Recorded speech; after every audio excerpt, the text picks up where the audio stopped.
Bueno, por fin, qué bueno. Hola Carlos, ¿cómo estás? Buenos días.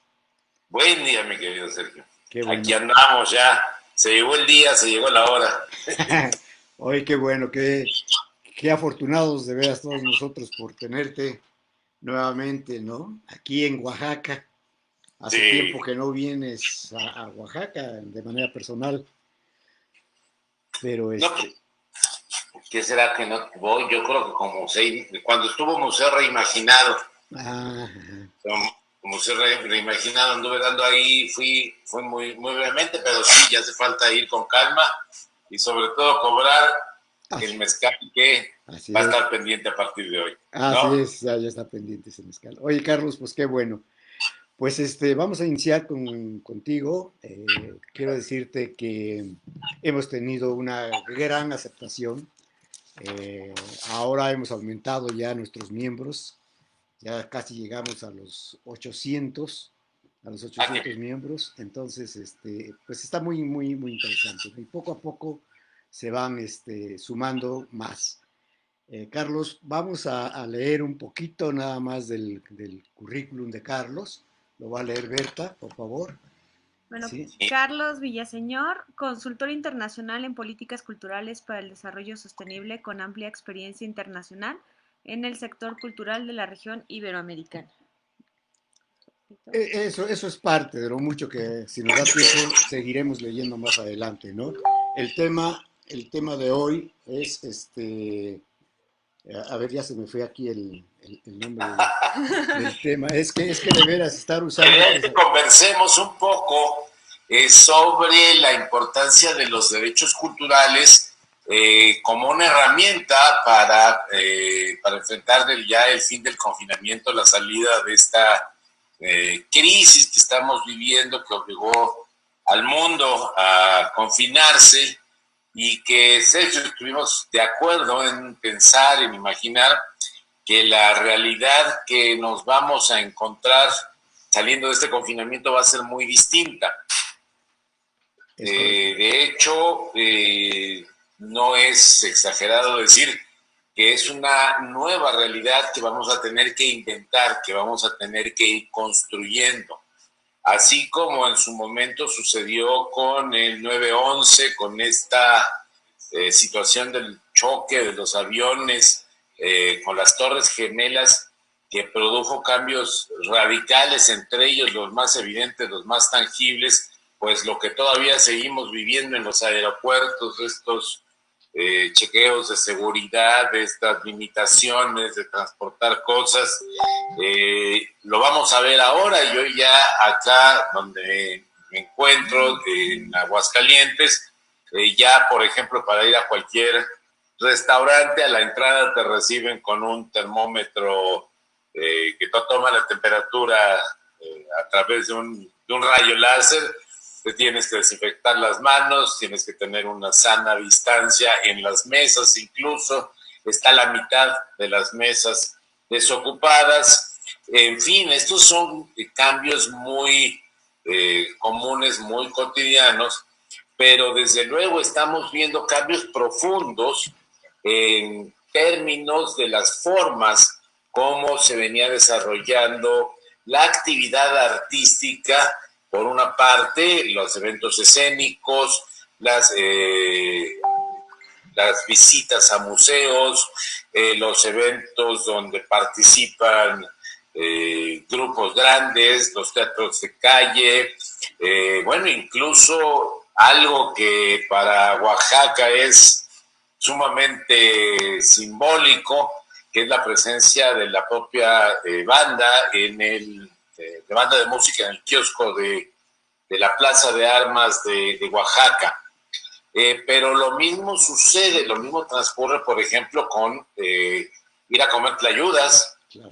o ir al mercado por la mañana a desayunar tu chocolate y tu pan de yema, o toda la serie de cambios que ha habido en la forma de llevar a cabo las expresiones del patrimonio. Si vemos el patrimonio edificado por el momento, los museos, los monumentos históricos, los monumentos arqueológicos, las zonas, pues están impedidas de acceso al público, y cómo vamos a regresar a ellas. Las expresiones del patrimonio cultural inmaterial han sido pospuestas o se enfrentan a grandes dificultades. Hace unos días, aproximadamente una semana y media, está en mi página del Facebook, sí, como semana y media, tuvimos una reunión donde quisimos escuchar la voz de los portadores, de los practicantes del patrimonio cultural inmaterial, porque se están enfrentando a situaciones inéditas donde mucho del centro de la estructuración social cruza por las expresiones públicas de un patrimonio cultural inmaterial. ¿Qué va a pasar en el Istmo con las velas? ¿Qué va a pasar con las calendas? ¿Qué va a pasar con la guelaguetza? Que ya la tenemos aquí a la vuelta de la esquina. Y no solo viendo como un evento público, digámoslo, como un espectáculo al cual asistir, sino como la punta del iceberg de un proceso de construcción social que se expresa a través de esas representaciones. Y la gente nos preguntaba o nos pregunta, ¿qué vamos a hacer? El COVID está afectando a nuestros viejos y se nos está perdiendo la memoria histórica. Sí. Estamos teniendo problemas con el proceso de transmisión del conocimiento. No nos podemos reunir, no solo reunir a la procesión, a la ceremonia, al rito, al carnaval, a la fiesta, sino no nos estamos pudiendo reunir para ponernos de acuerdo, para dialogar, para ensayar. Mucho, como digo, cuando tengo oportunidad de estar con algún grupo del ejemplo de Barranquilla, donde el carnaval toma 5 días, pero el precarnaval toma 358 días, porque la gente se reúne, ensaya, conversa, se pone de acuerdo, dialoga para hacer algo en conjunto que les produce satisfacción, que es llevar a cabo el carnaval. Y a lo largo del año se ponen de acuerdo en qué ropa van a llevar, qué música van a usar, qué bailes van a practicar. Y todo esto va construyendo sociedad. Entonces no nos enfrentamos nada más a la suspensión de actividades, sino a la modificación de las formas en las que tradicionalmente las sociedades, las culturas han venido construyendo sus procesos sociales. Un poco adelantándonos, pensamos qué va a suceder, por ejemplo, el 1 y 2 de noviembre en los panteones, en una tradición que ha sido reconocida, que ha sido inscrita, primero como patrimonio oral de la humanidad y después como inscrito en la lista representativa de patrimonio cultural inmaterial, que es la fiesta del Día de Muertos. Nos podemos imaginar en Oaxaca que no se permita la entrada a los panteones, que no se permita la convivencia de gente, que no se permita cantar, que no se permita conversar, que no se permita recordar a los muertos. Es mucho más allá de lo turístico. Es una forma de articular la sociedad. Y pensemos en un ejemplo extremo, mi querido Sergio,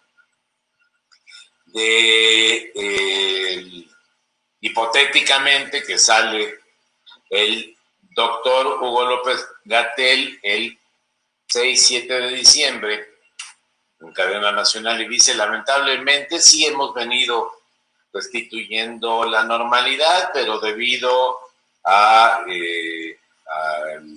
cúmulo de gente que esto implica, nos vemos obligados a suspender todas las procesiones, todos los pagos de manda, todas las misas, todos los ritos, todas las danzas relacionadas con la Virgen de Guadalupe. Terrible. Sería un problema, insisto, no solo de un evento, sino es un proceso de estructuración social que está viéndose profundamente afectado. Claro. Por otra parte, también tenemos todo este proceso de las nuevas tecnologías que indudablemente ha mundializado el uso de las nuevas tecnologías. Aquí nos tienes a nosotros dos, nacidos el siglo pasado. Claro, claro. Ya habituados al Zoom y a compartir pantalla y a grabar y a poner fondos virtuales, pero esto ha mundializado, no democratizado. Y ahí soy muy concreto en el uso de las palabras, muy específico. Democratizado quiere decir que sería que todo el mundo tuvo la posibilidad de tener iguales oportunidades de acceso, de uso de estas nuevas tecnologías. No, las hemos tenido, se han difundido a nivel mundial, pero con muy diversos grados de apropiación y muy diversos grados de uso. Se ha hablado mucho de que la cultura ha sido la gran herramienta de auxilio, de apoyo para transcurrir esta pandemia. Sí, pero no nos podemos dejar de reflexionar cuál ha sido los elementos culturales que han estado presentes en esta pandemia. Y te pongo un ejemplo muy concreto. Imaginemos que al mismo tiempo está transmitiéndose por la virtualidad tenemos la Orquesta Sinfónica de la Universidad, cualquiera que sea el nombre, en el auditorio de la propia universidad, y tenemos al mismo tiempo una representación del Cirque du Soleil o una transmisión del ballet Bolshoi, donde la propia capacidad de las economías de escala se traduce en posibilidades de producción muy asimétricas. No tenemos la misma producción en un ballet producido por el Bolshoi, en una función de circo producida por el Cirque du Soleil, que la que podamos tener con la Sinfónica de la Universidad o el coro de la Preparatoria 6 de Santiago de las Pitayas. ¿Esto qué genera? Una diferencia que las propias personas, al estar en las pantallas, al mismo tiempo optan en el ejercicio de su libertad cultural por aquellas expresiones que están mejor producidas, que están mejor presentadas, que se oyen bien, que se ven bien. Y esto es natural, no debemos espantarnos, pero es un fenómeno que lo que está produciendo es que lo que tiene mayor visibilidad, lo que tiene mayor apropiabilidad es lo que está circulando por las redes, no lo que está circulando en la vida real. Estamos dejando de ir a escuchar la música, estamos dejando de ir a caminar por la calle y de ver a nuestros vecinos y de intercambiar los códigos, los símbolos, los significados que están vigentes en un entorno social físico por los códigos que estamos utilizando para vivir en la virtualidad. Pero vamos a regresar a la realidad real, llamémoslo así, donde vamos a tener que volver a ir al mercado, donde vamos a tener que volver a ir al cine, donde vamos a circular por las calles, donde vamos a regresar a las velas, donde vamos a regresar a los ritos, a las tradiciones, a las ceremonias. ¿Y cómo va a ser esto? Y aquí voy en un tercer inciso que quisiera yo señalar. Hemos visto también que estas limitaciones a la circulación propias de la contingencia, en no pocos casos, se han pretendido conservar como permanentes. Con motivo de la contingencia no falta el presidente municipal, no falta la autoridad tradicional que dice no vamos a volver a salir hasta enero o febrero del 2021 y nadie puede salir de sus casas y nadie puede reunirse y nadie puede convivir y nadie puede dialogar. Lo estoy llevando a un extremo, pero sucede. Y vemos un momento donde la sociedad tiene que estar muy alerta, muy consciente de que habrá tentaciones de que con motivo de prever un riesgo sanitario se estén conculcando libertades estrictamente en lo que nos corresponde a nosotros, libertades en el ejercicio de la libertad cultural. ¿Y esto por qué es importante? Porque mucho más allá de los espectáculos, mucho más allá de lo artístico, mucho más allá de lo patrimonial, la cultura es este conjunto de códigos, de símbolos, de significados que nosotros vamos apropiando, que nosotros vamos construyendo para poder resolver nuestros problemas de relación con las personas y con la naturaleza.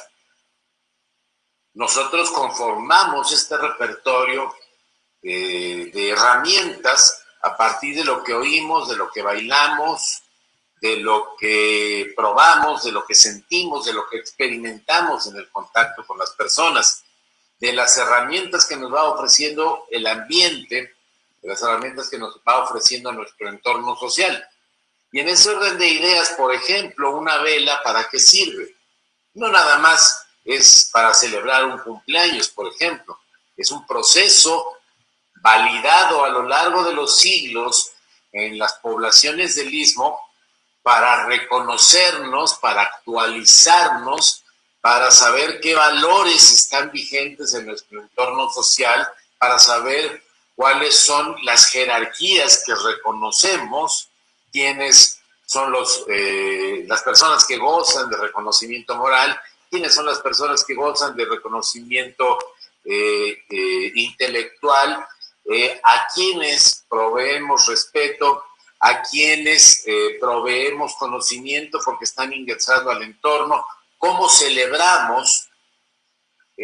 Pongo el ejemplo de toda la cultura murce que hay allá en el Istmo. Es una muestra destacable del respeto a la diversidad que hay. Una muestra que podría ser ejemplar a escala global. Claro.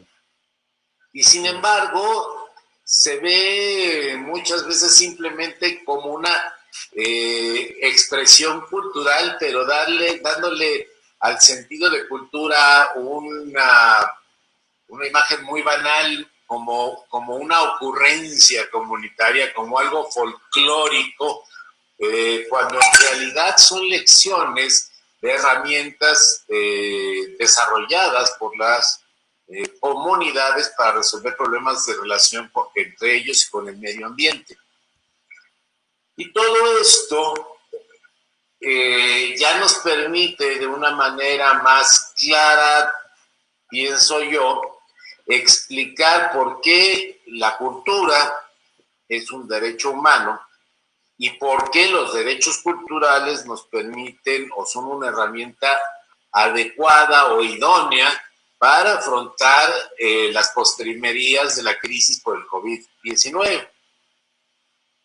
La cultura generalmente la hemos tomado como algo superfluo, como algo a lo que se puede acceder una vez que ya tenemos resuelto lo esencial, como un aditamento, una decoración, un refinamiento al cual pueden acceder solamente determinadas personas, pero se nos olvida que la cultura ha sido reconocida, el derecho a la cultura ha sido reconocida prácticamente desde la Declaración Universal de los Derechos Humanos como uno de los derechos humanos. El derecho a la cultura está presente ya desde la Declaración Universal de los Derechos Humanos. Claro, allí con el rango de apenas una declaración que tiene un indudable valor moral a nivel internacional. Pero ya, por ejemplo, en el Pacto Internacional de los Derechos Económicos, Sociales y Culturales, en su artículo 15, ya se es muy claro en términos de que es uno de los derechos humanos el derecho a participar en la vida cultural. ¿Qué significa participar en la vida cultural? Al efecto, el Consejo Técnico de del Pacto Internacional nos dice en la recomendación 21 que el participar en la vida cultural tiene tres esferas. El apropiar contenidos, símbolos y significados, es decir, esta transmisión del conocimiento para quienes están incorporándose a un grupo social, el participar en esta vida cultural, o sea, una vez apropiadas las herramientas, los códigos, el lenguaje, y con esto del lenguaje, mi querido Sergio, no solo quiero decir el lenguaje oral o el lenguaje textual, sino las muy diversas formas simbólicas que tenemos nosotros de expresarnos. Claro. Y en ese sentido incluyo también a los lenguajes artísticos. Nosotros no solo expresamos lo que deseamos, lo que somos, lo que queremos, no solo nos comunicamos con el lenguaje oral, también nos comunicamos con el lenguaje de la música, nos comunicamos con el lenguaje de las imágenes. Y la tercera fase es la aportación a la vida cultural. Entonces tenemos que el derecho a participar en la vida cultural se expresa o se traduce en la esfera de la apropiación, de la participación y de la aportación. Y en ese orden de ideas, nosotros estamos absolutamente convencidos, como lo está el Pacto Internacional de los Derechos Económicos, Sociales y Culturales, como lo hizo en un acuerdo específico la Asamblea General, de que la cultura, la participación en la vida cultural es uno de los derechos humanos, porque de no contar con las garantías para participar en la vida cultural, no tenemos las condiciones mínimas para ser humanos en toda la extensión de la palabra. Si nosotros no tenemos un lenguaje, por ejemplo, somos incapaces de autorrepresentarnos, de utilizar esta voz interior que nos hace pensar, que nos hace imaginar, que nos hace prospectar. Y tampoco tendríamos un conjunto de códigos comunes de comunicación, valga la redundancia, con nuestros semejantes. Claro. Sin este lenguaje seríamos incapaces de construirnos como personas. Es por eso que la participación en la vida cultural se considera como uno de los derechos humanos, porque sin él no tenemos las condiciones mínimas indispensables para ser personas. Voy a tomar tantita agua. Claro que sí, adelante. De esta manera, llegamos más fácilmente a la comprensión de que si yo no tengo garantizados y condiciones, y las mejores condiciones posibles para el pleno ejercicio de mis derechos culturales, me veo en dificultades de construirme como persona. Si esto lo transferimos a una situación novedosa, distinta, donde los códigos, los símbolos, los significados que están vigentes antes de la pandemia han cambiado, donde ya no nos podemos relacionar de la misma manera, donde los valores han sido trastocados de alguna manera y que tenemos que reconstruir, que tener la creatividad necesaria para volver a pensar fuera de la caja y reconstruir nuestras relaciones, la garantía de los derechos culturales resulta fundamental. Así es. El tener garantizado el derecho a utilizar un lenguaje, el derecho a adscribirnos a una cultura o no, el derecho a recibir educación en la lengua y en el entorno cultural al que pertenecemos. Imagínate que a los niños de Oaxaca les enseñaran en las escuelas a preparar sushi y hablar en japonés, geografía japonesa e historia japonesa. ¿Les sería útil en el entorno social en el que se desenvuelven? Desde luego que no, porque irían allá al mercado de la soledad y dirían, oiga, no me da por favor medio kilo de alga. La gente diría, mira, aquí tenemos pan de huevo, pan de yema, tenemos mole, tenemos quesillo. Si te sirve para comer bien, lo otro no lo tenemos.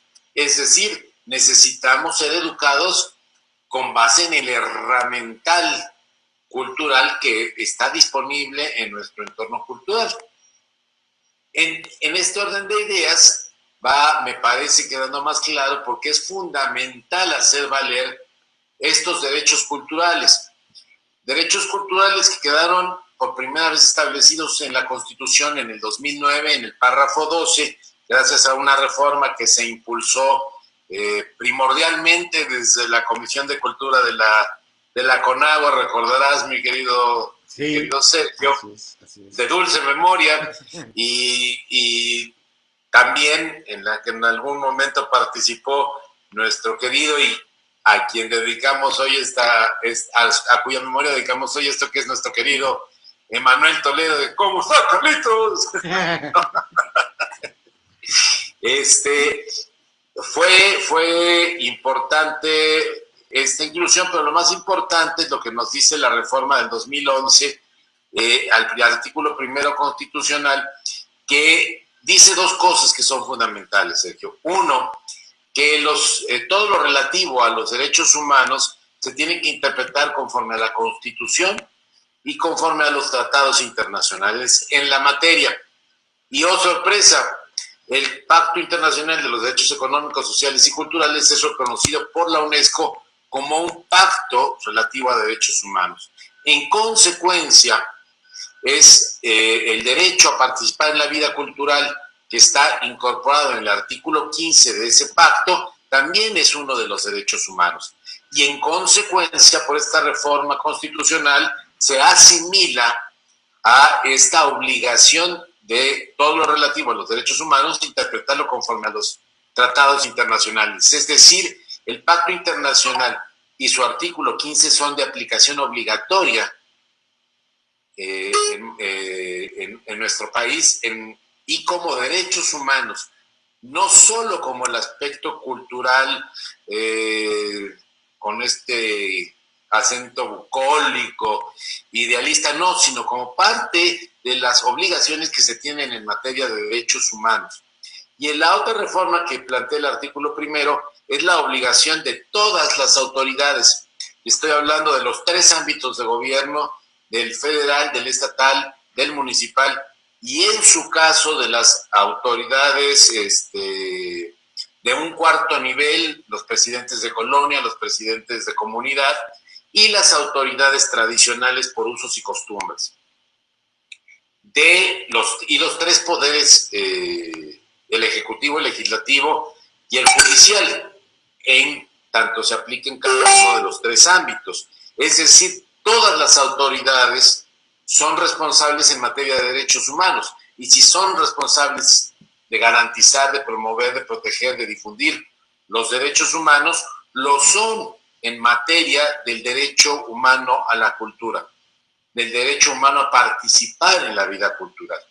Y esto tiene unas consecuencias muy grandes que se tradujeron en la Ley General de Cultura y Derechos Culturales que se aprobó en el 2017, Sergio. Sí. Porque la gran discusión fue que ya no era una ley federal.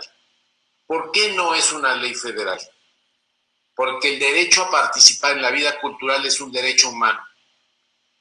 Y los derechos humanos son responsabilidad de los tres ámbitos de gobierno. Entonces, una ley en materia de cultura tenía que ser una ley general, que crea competencias y las distribuye en los tres ámbitos de gobierno. Y no es que una ley general de cultura sea constitutiva de derechos. No es que gracias a la ley ahora sí ya podemos disfrutar de la cultura. No, muy por el contrario. El establecer los derechos culturales en una ley, la gran ventaja que tiene es que ya queda de manera escrita y expresa las limitaciones que tiene el gobierno, las limitaciones que ha considerado el Estado, que no deben ser cruzadas para garantizar el pleno ejercicio de este derecho humano. No es que a partir de la ley podamos ya participar en la vida cultural, es que a partir de la ley es expreso que si el gobierno quiere impedirnos participar en la vida cultural, puede ser objeto de sanciones, puede ser objeto de una demanda ante un tribunal solicitando el amparo de la justicia federal para que el Estado no impida el pleno ejercicio de los derechos culturales. Y esto es un cambio fundamental, claro, porque antes para cualquier controversia en materia de cultura teníamos que demostrar primero que teníamos el derecho. Hoy, gracias a que ya está en la Constitución, gracias a que ya está en la Ley General de Cultura y Derechos Culturales, gracias sobre todo a que ya están los derechos culturales en los tratados internacionales relacionados con derechos humanos, ya no tenemos que demostrar que existen estos derechos. Ya están por escritos, ya están en el orden jurídico nacional, y hoy en cualquier intentona de violación de esos derechos culturales podemos acudir en primera instancia, si es por parte de una autoridad, a la Comisión Estatal o la Comisión Nacional de los Derechos Humanos a hacer valer este derecho humano contenido en el Pacto Internacional de los Derechos Económicos, Sociales y Culturales en el artículo 15 y sustentándolo en el artículo 1 y en el artículo 4 constitucional. Pero también, Sergio, y esto es fundamental que lo entendamos, al ser un derecho humano y todas las autoridades tener la obligación de respetar, garantizar, proteger, promover los derechos humanos, se convierte en una facultad expresa de los tres ámbitos de gobierno. Hemos encontrado ya ahora, no tanto, muchos estados que no tenían una ley de cultura. Y como tú sabes, es un principio constitucional que lo que no está expresamente autorizado no puede ser ejercido por las autoridades. Al contrario de lo que sucede con los particulares, que podemos hacer todo aquello que no nos está expresamente prohibido, las autoridades solamente pueden hacer aquello que les está expresamente permitido. Y había muchos estados que no tenían una ley de cultura. Hay muchos estados que el gobernador no tiene facultades en materia de cultura. Es más, llevado a un extremo, el artículo 115 constitucional, que se refiere a las facultades de los municipios, no le otorga facultades en materia de desarrollo cultural, no lo considera un servicio público. En estricto sentido, aquellos presidentes municipales que estuvieran destinando recursos al desarrollo cultural estarían ejerciendo una desviación de recursos porque no tendrían facultades expresas. Eso es. Al tener ya la ley general, al tener los tratados, al tener esta reforma del artículo 1 constitucional, que además se ha traducido en reformas similares en todos los estados, ya podemos abordar la reglamentación, la defensa, la procuración de lo cultural como un derecho humano y la obligación de las autoridades para procurar lo necesario para su más pleno ejercicio. Dicho en un lenguaje más sencillo, ya tienen la obligación los congresos locales de hacer las leyes que son necesarias para que el gobierno del Estado garantice este derecho humano, el derecho a participar en la vida cultural. Pero ya también los municipios tienen la obligación de reglamentar en materia de la procuración del más pleno ejercicio del derecho humano a participar en la vida cultural. Y ya esto es exigible por la vía de tribunales. ¿Sí me explico? Claro, el gran cambio de paradigma que estamos teniendo. Y la propia Ley General de Cultura y Derechos Culturales resolvió otra añeja controversia, y con esto cierro, que es fundamental para las comunidades, fundamental para nuestras sociedades. Y es que, bajo el principio de que todo aquello que no esté expresamente otorgado a la Federación se entiende reservado a los estados, se definió en la Ley General de Cultura y Derechos Culturales que todo lo relativo al patrimonio cultural inmaterial le corresponde de legislar, de reglamentar a los gobiernos de los estados. Entonces tenemos ya la obligación por parte de los gobiernos de los estados de hacer sus leyes para el fomento a la salvaguardia del patrimonio cultural inmaterial, y también los gobiernos municipales, a través de las reformas que se hicieran a la ley orgánica municipal, tendrían la obligación de reglamentar el fomento a la salvaguardia del desarrollo cultural, del desarrollo del patrimonio cultural inmaterial, perdón.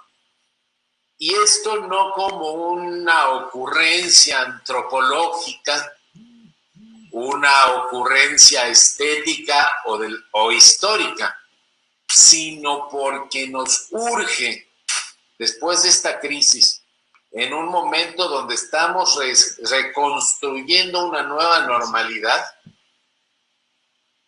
conservar las matrices culturales esenciales de la autonomía de nuestra cultura, como diría Bonfil, garantizar la continuidad de nuestras matrices culturales y a partir de ellas dialogar, ponernos de acuerdo y apropiar nuevas formas de convivencia que se adecuen a este nuevo entorno.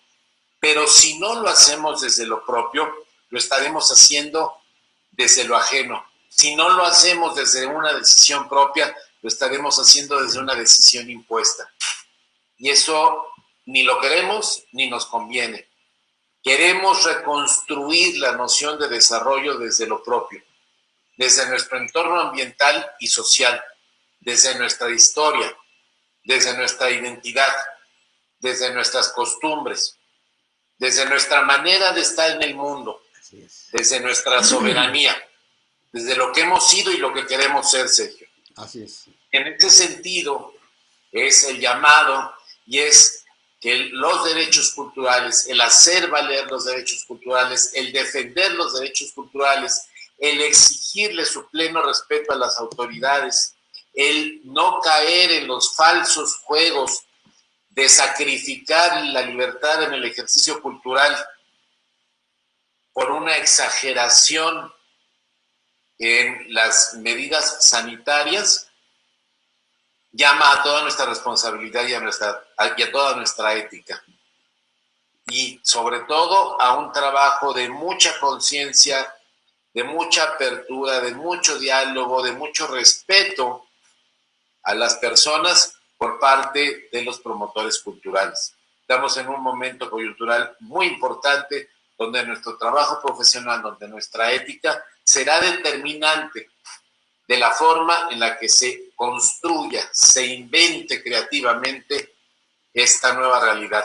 De nosotros dependerá si es con un conjunto de herramientas reducido a lo que circula en la realidad virtual y las plataformas privadas que existen en el mundo, o a partir de nuestra historia, de nuestras tradiciones, de nuestros conocimientos, de aquello que, como dice la Declaración de México de 1982, en su artículo primero, de este conjunto de códigos, de símbolos, de significados que constituyen nuestra manera más lograda y más propia de estar en el mundo. Me quedo hasta aquí, mi querido Sergio, y abrimos el espacio a las preguntas. Claro que sí, con mucho gusto. A ver, ¿qué tenemos? A ver, ya les digo. Muy bien, bueno, tienen saludos desde Oaxaca, la fotógrafa Rosalba Bustamante los saluda, desde Acapulco, desde Pachuca, desde Houston, desde Sinaloa, Puente Ixtla, Morelos, desde el Museo de la Memoria de Tlaxcala, Venezuela, Estado de México, Morelia, Chicago, desde el equipo de la red de festivales del Instituto Zacatecano de Cultura. Los saludo a José MacGregor de Querétaro. Los saludo desde San Diego, desde Vallarta, son varios lugares en donde les mandan saludos y bueno, de manera particular también les mandan saludos. Y bueno, hay una pregunta que es constante, a ver, se las leo ahora que la encuentre. Muy bien, es una pregunta. Esas ciudades, como diría nuestro querido Eudoro Fonseca, de ir, ¿quiénes iríamos? Claro. Saludos a todas esas ciudades. Sí. La pregunta que ha sido constante, que se las puedo leer en tres maneras diferentes, es ¿cómo se garantizaría el derecho de participación en la vida cultural en estos momentos para las personas que no gozan, como nosotros, del disfrute del uso de las nuevas tecnologías? Y se repite así, quisiera saber cómo se puede hacer de manera virtual el ejercicio de los derechos culturales, no todas las personas tienen acceso a Internet, y cómo poder ejercer el derecho, no toda la población tiene acceso a la computadora. Esa es una de las preguntas. Ok, mira, lamentablemente la realidad virtual cada día está más presente. No podemos ir en contra de esa realidad. Lejos de dejar de hacer cosas porque no todo el mundo tiene acceso, eso nos marca una tendencia muy clara a exigir, a procurar, a promover el acceso a las nuevas tecnologías por la mayor cantidad de gente posible.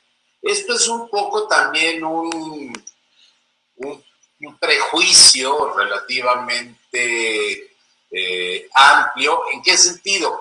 Porque hablamos de que no se tiene acceso a las nuevas tecnologías. Probablemente no mucha gente tenga acceso a una MacBook Air de 15,5 pulgadas de última generación, pero prácticamente todos tenemos acceso a un teléfono celular. Y si lo ves en países con grados de desarrollo similares al nuestro, pues como puede ser la India, allí el uso de las nuevas tecnologías para una gran cantidad de utilidades está muy difundido. Y prácticamente el uso del teléfono celular, salvo lo que nos pudiera ilustrar más claramente, por ejemplo, Ernesto Piedras o Jorge Fernando Negrete, es muy amplio. Aquí el problema que tenemos, sobre todo, no es tanto del acceso a las nuevas tecnologías, sino la cantidad de plataformas y las posibilidades de producción de contenidos con los requerimientos de calidad necesario a los que tenemos acceso. Sí. Hoy la gran mayoría de los, a ver, si pensamos muy concretamente en plataformas para realizar este tipo de conversaciones, ¿cuántas podemos hablar? Tenemos una de Telmex, tenemos Teams, tenemos Zoom, tenemos una de Google, probablemente no lleguemos ni a 10. Sobre estas 10 plataformas están circulando todos los contenidos simbólicos propios del confinamiento, desde conversaciones, conferencias, pláticas, transmisiones de espectáculos, solamente a través de esas plataformas. ¿Cuánta gente está viendo películas en qué plataformas? Netflix, YouTube. Y la circulación de contenidos en estas plataformas, pues evidentemente está limitada por el tiempo disponible, por el ancho de banda y por aquellos contenidos que mayores probabilidades tienen de generar un consumo masivo, de ser apropiados por un número mayor de gentes, porque el objetivo de las plataformas es ganar dinero. Y en la medida que los contenidos simbólicos que circulan por esas redes sean más apropiables por un mayor número de gente, pues tendrán mayor éxito económico. Esto limita el tipo de contenidos que pueden circular por esas plataformas. Claro. Para yo generar un mayor nivel de apropiación, indiscutiblemente es lógico, tengo que reducir el nivel de dificultad para apropiar esos contenidos simbólicos. Tengo que, de alguna manera, banalizarlos. No puedo hablar, como se hablaba en los museos del siglo pasado, de una vasija zoomorfa del preclásico policromada, porque las posibilidades que tengo de que un número importante de personas entienda lo que estoy diciendo son muy reducidas. Es un lenguaje que es decodificable por un menor número de personas, a que si yo digo una figura en forma de pollo hecha de barro de más o menos el 1200 después de Cristo, pintada de colores. ¿Qué quiero decir? Los contenidos simbólicos que circulan por las plataformas tienden a tener un menor grado de sofisticación para ser apropiables por un mayor número de gente y que la economía de escala pueda permitir que esto sea negocio. Entonces, la economía de escala que yo tengo para una función del Cirque du Soleil me permite que si yo cobro 10 pesos por ver la función, pueda yo tener recursos suficientes para hacer una producción espectacular, porque lo están viendo 100 millones de personas. Y estoy juntando en una función 1,000 millones de pesos. Pero si yo pongo la Orquesta Sinfónica de la Preparatoria 9 de Santiago de las Pitayas, aunque cobre 100 pesos, la economía de escala no me va a permitir hacer una producción que sea apropiable. Entonces, ¿cuáles son los problemas a los que nos enfrentamos? Ya no es tanto el acceso a las nuevas tecnologías, sino a las condiciones que permitan, que propicien la circulación de los contenidos simbólicos de la diversidad cultural del mundo. Y no por un simple llamado a la justicia, sino porque como humanidad no podemos darnos el lujo de perder la diversidad que nos permita hacer las combinaciones creativas más amplias para poder encontrar las nuevas soluciones a los problemas que nos estamos enfrentando. Dicho de manera muy sencilla, lo comentaba el otro día en una plática con Octavio Arbeláez. Si nosotros un día llegamos a nuestra casa, abrimos la puerta y vemos que la bisagra se le está saliendo un tornillo, vamos a ir a nuestra caja de herramientas y vamos a querer tener un desarmador de cruz. Podemos tener un desarmador plano, podemos tener un perico, podemos tener unas pinzas, podemos tener cinta de aislar, pero lo que necesitamos es un desarmador de cruz. Y si lo perdimos, no tenemos a nuestra disposición esa herramienta. Si a lo largo de la historia y producto del estrechamiento de la diversidad de contenidos simbólicos a través de las plataformas, perdemos esos desarmadores, perdemos el conocimiento de la medicina tradicional, perdemos conocimientos gastronómicos, perdemos conocimientos de la naturaleza y del universo, si dejamos de saber cómo adivinar el tiempo, si dejamos de saber cómo cosechar, cómo sembrar, en qué época, si cuando está la luna llena, si cuando está la luna decreciente, si cuando llovió, si cuando no llovió, si perdemos estos conocimientos, llegará el día en que querramos apretar ese tornillo y no tengamos la herramienta. Claro.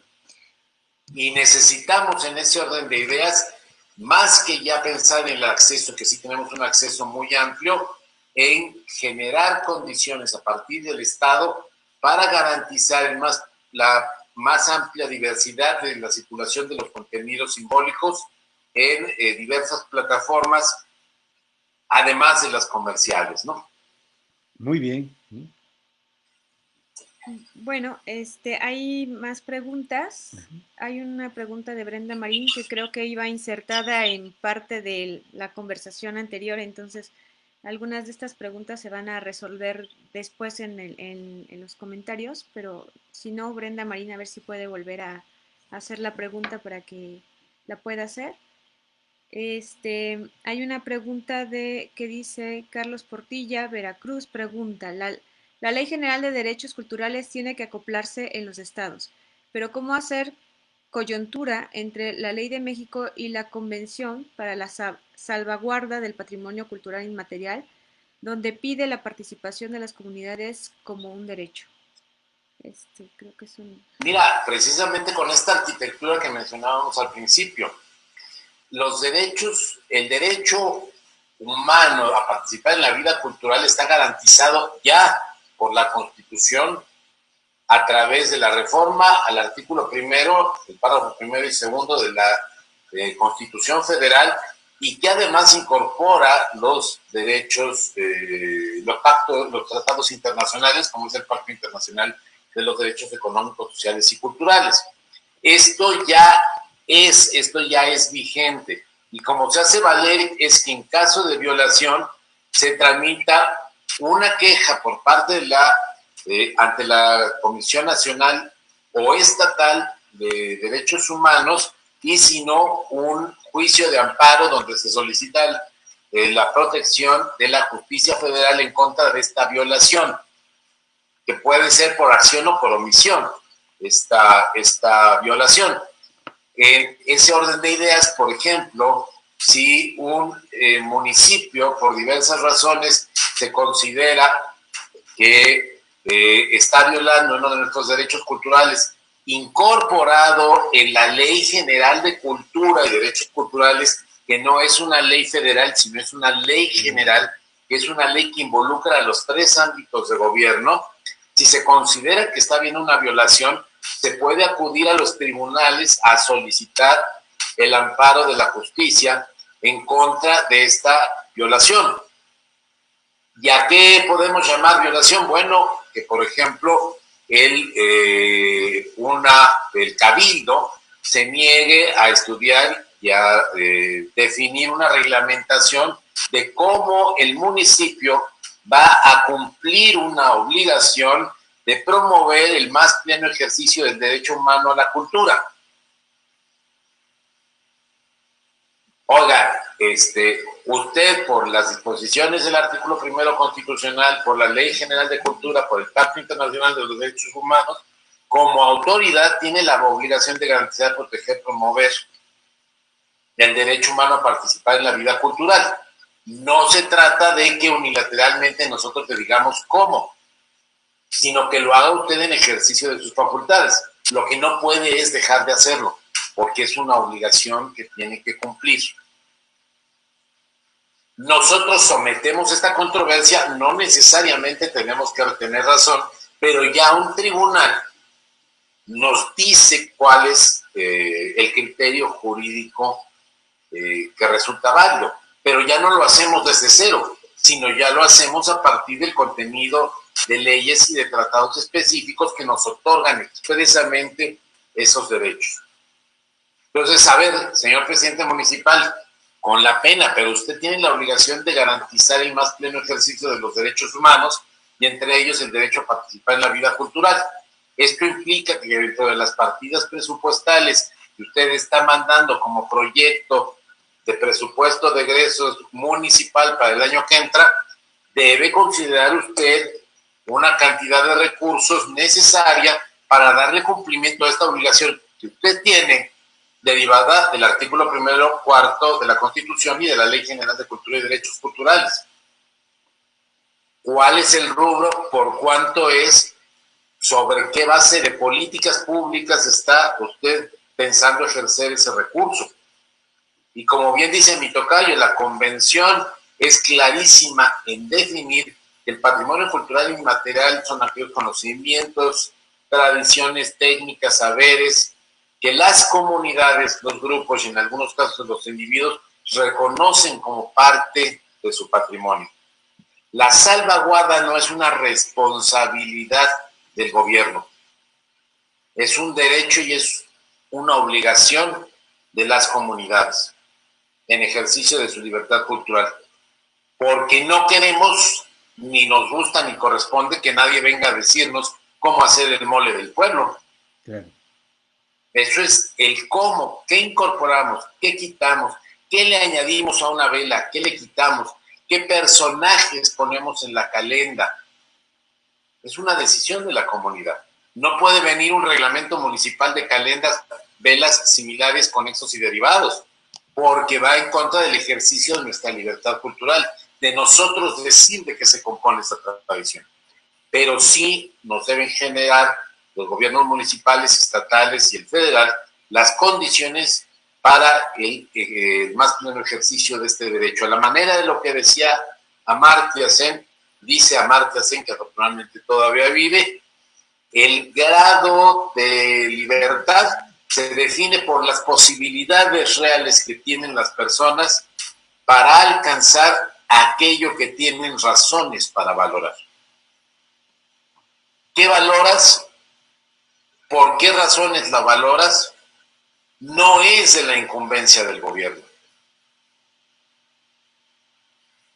Lo que es obligación del gobierno es generar las condiciones para aquello que tú valoras por las razones que tú tengas, mientras no vaya en contra de los derechos humanos y esté dentro del marco de la ley, para que tú puedas alcanzar aquello que tienes razones para valorar.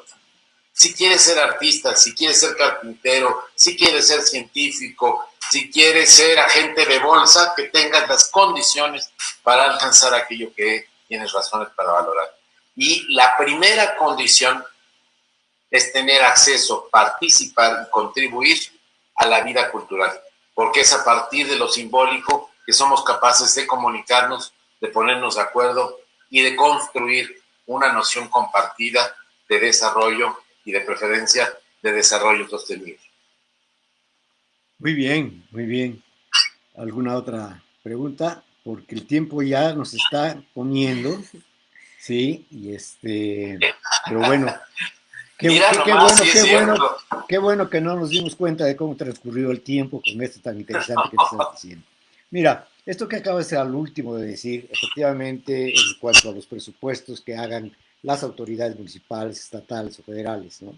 Pero en este caso, la experiencia que nosotros tenemos en cuanto a las municipales, a las comunidades de Oaxaca, era que efectivamente no podrían tener en la presidencia municipal, en el municipio, pues, no en la presidencia del municipio, en la localidad, una casa de cultura, para fomentar y para difundir tanto la actividad artística como la cultural de la propia comunidad, ¿no? Y bueno, pues retroalimentarla con lo que venía de fuera.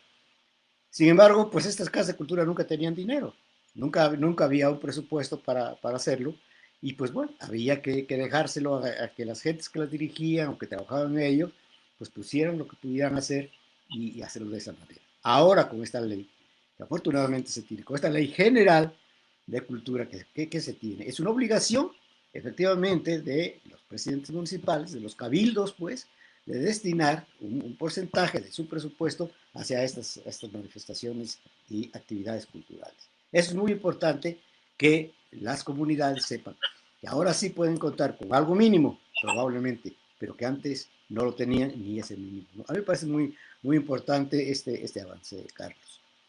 Y otra cosa que a mí me parece también es que este es el momento en donde estamos en las reflexiones, en donde estamos en los análisis, en donde estamos en el laboratorio de qué vamos a hacer cuando esto termine, cuando termine el confinamiento, porque nos están diciendo que la pandemia a lo mejor va a terminar muy, muy, muy adelante, pues, pero cuando termine este confinamiento, ¿qué vamos a hacer con esos centros culturales en las comunidades? ¿Cómo van a ellos a seguir operando para la actividad tanto de la enseñanza artística como de la difusión de la cultura? Y no hablemos de la investigación, ¿verdad? Porque eso ya quedó muy atrás, pero sí hablemos de la preservación de sus manifestaciones culturales de estas comunidades. ¿Cómo hacerlo, pues? ¿Cómo lo van a hacer ellos, ¿no? Yo creo que por allá también tenemos que ver eso, ¿no? Sí, garantizar que más que los espacios sean lugares para recibir las ocurrencias del promotor cultural, que suele suceder, claro, que es quien determina lo que es cultura y lo que es importante para la comunidad, ¿no? Y muchas veces, la gran mayoría de las ocasiones, con la mejor intención de contribuir, de aportar, pero no siempre, y este es un problema, escuchando las necesidades de las comunidades. Las casas de cultura tienen que transformarse con mayor velocidad en espacios de encuentro de la diversidad, de diálogo, de innovación, de experimentación, donde el error no se ha visto como una torpeza, sino como un proceso de ensayo, donde la innovación sea explorada y sobre todo donde se fortalezcan estos valores culturales de identidad que le dan autonomía a la diversidad cultural, a las culturas, pues, porque es el momento de hacer un alto y detenernos en lo que nos ha sido estable para a partir de allí volver a reconstruir nuestras tradiciones, de nuestra costumbre, de nuestra historia, saber muy claramente lo que hemos sido para a partir de allí construir lo que queremos ser en este nuevo entorno. Entonces, me voy a permitir compartir contigo para que lo compartas a tu vez dentro del portal, claro, un documento interesante del nuevo papel de los museos en el desarrollo sostenible, que nos da algunas claves de por dónde puede ir esta reconstrucción, pero desde luego se basa primordialmente en el fortalecimiento de los valores culturales de identidad de las comunidades, porque son a partir de ellos que nos podemos comunicar con nuestros semejantes y podemos construir proyectos conjuntos hacia el futuro. Muy bien, Carlos, claro que sí. Qué bueno que podamos tener ese documento, porque lo compartimos inmediatamente en las páginas que nosotros tenemos, ¿no? ¿Alguna otra pregunta? Bueno, saludos desde Cuernavaca, desde la Universidad Tecnológica de Cancún, desde Santa María Chadani, Oaxaca. Hay otra pregunta. Bueno, no sé si alguna, me avisan si alguna de estas preguntas que leo ya fueron resueltas a lo mejor dentro de lo dicho anterior. Tema, ¿no? Desde los municipios, ¿cómo se puede impulsar una acción en defensa y promoción de los derechos culturales? Bueno, pues haciendo difusión de ellos. La propia UNESCO tiene documentos y hay una acción que nosotros hemos puesto en práctica y de la que estamos convencidos, que son, y que ahí mi tocayo Carlos Portilla es un ejemplo importante de esto con la danza de la viejada allá en el Tempual. Parte muy importante de las estrategias locales es también hacer el registro de patrimonio cultural inmaterial, de las expresiones del patrimonio cultural inmaterial que existen en la localidad, porque lo que no se conoce no se puede defender, no se puede apreciar, no se puede valorar. Y segundo, las estrategias consistentes en hacer planes de salvaguardia. ¿Por qué? Porque no nada más es con base en las ocurrencias, sino estamos en un momento donde es muy conveniente reconocer las necesidades, jerarquizarlas e identificar los actores que pueden participar en la solución, los plazos y los procesos que están involucrados. Sucede mucho que en las comunidades, en los municipios decimos, oiga, es que necesitamos dinero para la danza. ¿Y cuánto necesitan? Pues como 30,000. Uy, te puedo dar 20. Bueno, pues está bien 20. Y nadie sabe ni por qué, ni para qué, ni cómo. Y si el presidente municipal hubiera dicho 10 o hubiera dicho 40, hubiera sido exactamente lo mismo. ¿Por qué? Porque no tenemos claro el diagnóstico, ni el proceso, ni la prioridad. Decimos, oye, bueno, ya nos va a dar 20, los usamos. A ver, ¿los usamos para comprar los trajes o para pagar los músicos? ¿O para darle de comer a la gente? Pues mira, ¿sí me explico? Si nosotros hacemos el registro del patrimonio cultural inmaterial, el registro de nuestros sitios patrimoniales edificados y hacemos un plan de salvaguardia, tenemos a la mano inmediatamente una gran cantidad de proyectos que sabemos de qué se trata, cuánto cuestan y cuánto tiempo nos van a llevar. Y sabemos el orden en el que se tienen que hacer. Si tenemos un catálogo, si tenemos un inventario de nuestro patrimonio inmueble e inmueble, y sabemos que el santo, el cuadro, la escultura y la puerta están en peligro porque les hace falta restauración, porque hay un problema de seguridad, porque no hay vigilancia, pues ya sabemos que tenemos que tener un recurso para ponerle cámaras, para ponerle mecanismos de seguridad a la pintura de Cabrera que tenemos del siglo XVIII en la iglesia tal, porque es muy valiosa y la comunidad quiere protegerla.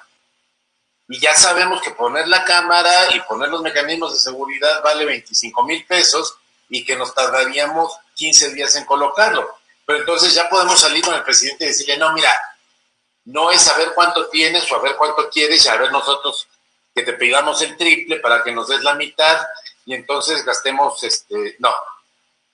Sino, a ver, tenemos este proyecto, cuesta 25,000 pesos ponerle cámara de seguridad al cuadro de San Dionisio que está en la iglesia de Atlauca. Y con eso vamos a garantizar la salvaguardia de la preservación de ese patrimonio cultural que es tan valioso para la comunidad. A ver, ¿cuánto le ponen los fiscales? ¿Cuánto le pone el de la verdulería? ¿Cuánto le pone el de la carnicería? ¿Y cuánto le pone el municipio? Y ya juntamos los 25,000. Y vamos desarrollando nuestros proyectos. A ver, que tenemos la danza, la celebración, la conmemoración, la tenemos en diciembre. ¿De qué etapa se compone? ¿Cuánto nos va a costar cada etapa? ¿Quiénes son los actores involucrados? Muchas veces ni siquiera es una cuestión de recursos económicos. Es decir, a ver, señor presidente municipal, la procesión allá en Xochimilco la hacemos por estas calles. Bueno, por favor ayúdenos a que por estas calles esté pavimentado, tengamos la canalización de las instalaciones por la vía subterránea, que tengamos disponibilidad de agua, que tengamos seguridad pública tal día, para poder hacer la procesión y con ello la reconstrucción del tejido social de la mejor manera posible. Son procesos, pero si alguna herramienta, algún proceso, diría yo que es importante, es hacer este registro y hacer este plan de salvaguardia que nos permita identificar, jerarquizar, priorizar las necesidades y gestionarlas de manera más adecuada. Muy bien, Carlos. Ustedes me dicen, a ver, muy bien, dice, a ver si ya voy. ¿Cómo vincular lo virtual con el espacio físico, por decirlo de alguna manera? Este tipo de vinculaciones entre virtual y el espacio social físico va a tener que ser necesarias en la recuperación social después del COVID. Mira, verlo como una ventana más, como una oportunidad más de circulación de contenidos simbólicos. Como sucedía a finales del siglo XX, como ocurre cada vez que tenemos una innovación, es una herramienta que nosotros tenemos que definir cómo la utilizamos. El siglo XXI será mucho menos de la creación de contenidos y mucho más de la curaduría de los contenidos. Nosotros como promotores culturales, teniendo a nuestro alcance las herramientas de las nuevas tecnologías, ¿qué conjuntos simbólicos vamos a ofrecer a la comunidad para que se apropie?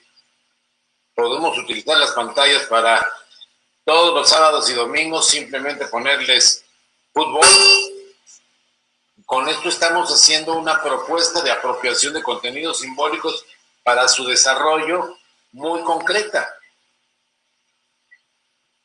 Nuestra labor profesional no es traer espectáculo, es generar la curaduría, la identificación, la selección de aquellos contenidos simbólicos que sean pertinentes para la apropiación comunitaria, para el desarrollo de esa comunidad hacia el bien común, para promover su diálogo, para promover la construcción de proyectos comunes. Si yo utilizo las nuevas tecnologías como se hacía el siglo pasado para hacer un cineclub, pero en ese cineclub yo lo único que hago es poner narcoseries, ¿qué propuesta de contenido simbólico estoy sometiendo a la apropiación comunitaria? ¿Qué conjunto de valores? ¿Qué jerarquía? ¿Qué procesos estoy identificando para la apropiación comunitaria? cómo los presento, en qué orden. Entonces, el problema no es necesariamente la existencia de las nuevas tecnologías, sino que lo asumamos como un nuevo y más dinámico recurso para la presentación de nuevos contenidos simbólicos. Así es como si estuviéramos haciendo una exposición en el Salón de Usos Múltiples de cuadros o de fotografías, nada más que aquí la velocidad es mucho más rápida y los riesgos en consecuencia son mayores. Entonces, las nuevas tecnologías lo que nos demandan es mayor preparación, mayor conocimiento de nuestras comunidades y una ética muy sensible para saber nosotros a través de las nuevas tecnologías que estamos ofertando a la apropiación comunitaria. Muy bien, Carlos. Mira, vamos a hacer una última pregunta, pero antes de esta pregunta, yo quisiera que nos dejaras pues tus redes sociales en donde el público en general, los que se han comunicado con nosotros, puedan tener contacto directo contigo. Mira, deja ver si puedo compartir mi pantalla, porque digo, poner un fondo, a ver cómo se ve ahorita este fondo ya con un poco más de luz, porque ahí puse los datos. Ya si me veo, mira, es que ahí me pierdo. Pero mira, lo importante ahorita es, aquí están los datos. Sí. ¿No? Sí. Ya, lo voy a hacer. Ah, no, ahí los tapo más. Ahí está, ¿no? Ahí está. Entonces ahí está mi correo, ahí está mi página de Facebook, para quienes quieran contactarnos y y bueno, pues con mucho gusto. ¿Me iban a hacer alguna otra pregunta? Sí. Ok. ¿Cómo coordinar a las comunidades para que a través del diálogo se elaboren las políticas culturales? ¿Esta iniciativa puede partir de la comunidad en conjunto con los promotores culturales? No, no solo puede, sino que debe.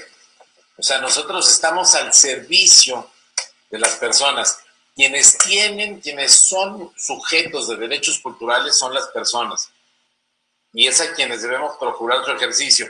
No somos los promotores culturales quienes otorgamos los derechos culturales y decimos cómo ejercerlos.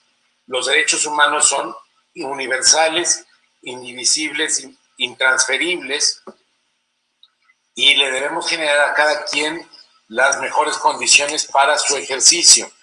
Entonces, nosotros somos facilitadores de los procesos de ejercicio de los derechos culturales por parte de las personas, no somos los determinantes. Entonces, ¿de dónde debemos partir? Pues de un diagnóstico de sus necesidades y del diálogo con ellos, y de lo que debemos conocer son los repertorios, las técnicas para propiciar el diálogo, las técnicas para que sea desde lo propio que se llegue a estos acuerdos y así trabajar. No preguntarnos si deben participar las comunidades, sino cómo nosotros nos ponemos al servicio de las comunidades para que construyan un desarrollo desde lo propio. Y desde la Agenda 2030, el desarrollo sostenible, un desarrollo que permita a las siguientes generaciones continuar y, de ser posible, incrementar el disfrute de los bienes culturales que ahora mismo tenemos, ¿no? Muy bien, pues Carlos, realmente ha sido muy interesante, muy importante esta participación tuya, de la cual, pues bueno, agradezco a ti cumplidamente, primero por la amistad que hemos sostenido durante tanto tiempo y segundo porque, pues, eres una pieza clave en todo esto del desarrollo cultural de México. Agradecerte pues esta participación tuya y decirte que pues estamos abiertos a toda la información que podamos recibir de tu parte para poderla subir a la página. En cuanto a... Lo hemos hecho, te hemos seguido en los diferentes foros en donde has estado y bueno, hemos subido estas pláticas tuyas, ¿no? Pero queremos seguirlo haciendo y ahora con más razón, con todo tu consentimiento.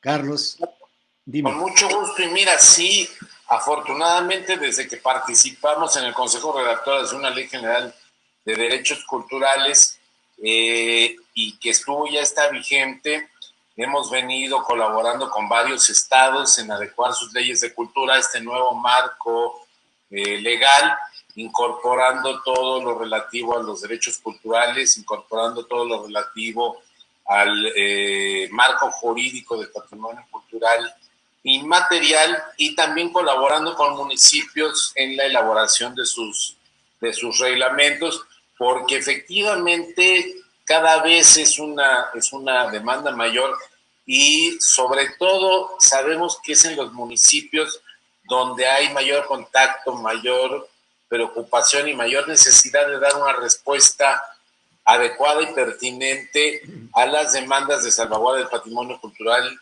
inmaterial. Es a la presidencia municipal donde llegan las peticiones de las danzas, de las músicas, de las fiestas patronales y con recursos escasos, Sergio, también los municipios requieren cada vez mejores orientaciones.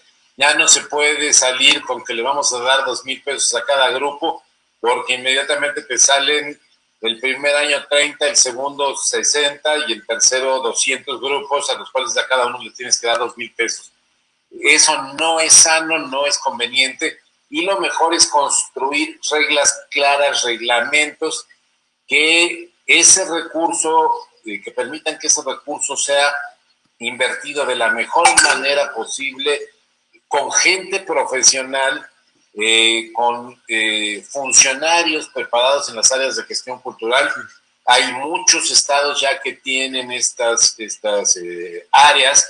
Oaxaca se ha distinguido por la maestría ya desde hace muchos años en gestión cultural, por todo un entorno de desarrollo sostenible a partir de lo cultural, y creo que cada vez se debe tomar más en serio esta vertiente de política pública, de profesionalizar esta vertiente de política pública, dejando a un lado la identitis y generando estrategias, generando reglamentos y generando presupuestos que le den certidumbre al desarrollo cultural, porque no nos estamos jugando nada más una fiesta, sino, insisto, nos estamos jugando la posibilidad de construir una noción de desarrollo sostenible desde lo propio en estos tiempos donde la virtualidad se puede ver como una amenaza, se puede ver como una oportunidad, pero lo que no se puede ver es como algo que va a desaparecer o a diluirse, sino al contrario, llegó para quedarse y llegó para quedarse con muchas cosas positivas porque, por ejemplo, el día de hoy nos ha permitido conversar entre nosotros y conversar con todas estas personas que vienen de tantas partes del mundo, y eso es un privilegio que agradezco a la vida, que agradezco al grupo que nos haya permitido tener, querido Sergio, y ya son 2 mezcales, porque ya pasó de la hora. Claro que sí. Ya antes de despedirnos, nada más quisiera yo invitar a todos los miembros de este grupo para que el próximo jueves, a esta misma hora, 11:30 de la mañana, nos conectemos con otra gran gestora cultural que es Sisi Montilla. El próximo jueves. Sisi Montilla, ¿no? Ana Cecilia Montilla Rugeles. Sí, así es, con ella. Sí. ¿Perdón? Nuestra querida Sisi. Nuestra querida Sisi, claro que sí, efectivamente. Pues con ella estaremos platicando el próximo jueves. Y Carlos, pues muchas gracias por todo. Fue, otra vez lo repito, fue verdaderamente enriquecedor toda tu plática y estaremos en contacto nuevamente. Bueno, en los próximos días pondremos la grabación de esta conversación en mi canal de YouTube, que está como Cultura México, para que quienes no hayan podido estar todo el tiempo o no hayan podido atender a esta hora puedan conocer nuestros comentarios y compartirnos sus opiniones. Muchas gracias, Sergio. Muchas gracias a tu hija que nos apoyó tanto en la realización de esta conversación, y hasta muy pronto. Gracias. Hasta luego.